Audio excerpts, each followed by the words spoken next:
Mihajlo Stamenković iz sela Orana na putu do škole pešači kroz hrastove šume i gomile smeća pored puta.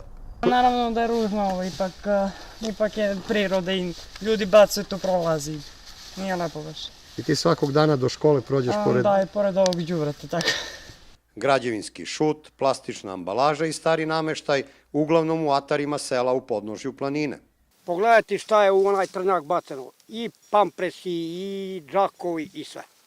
Ko to baca ovdje? Da ti kažem pošteno, ja mislim da više sa strane.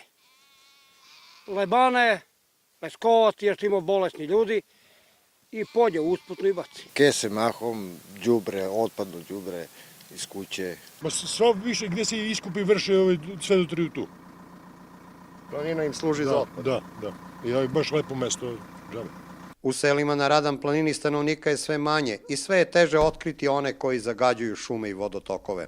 Samo pre mesec dana veliki požar koji je uništio više od 50 hektara rastinja i livada gasili su vatrogasci iz Lebana, Leskovca i Bojnika. Pali, svaki dan gori sve okolo. Svi hoće da rade imanje sa šibicu, sa spumpus, totali. Niko neće da uzme motiku i da radi. Neće motikom da obrađuju? Motiku neće niko. Svi bi sa šibicu da rade imanje i da dođe na gotovo. Radan planina je zaštićeni park prirode na jugu Srbije u opštinama Lebane, Medveđa, Bojnik, Kuršumlija i Prokuplje.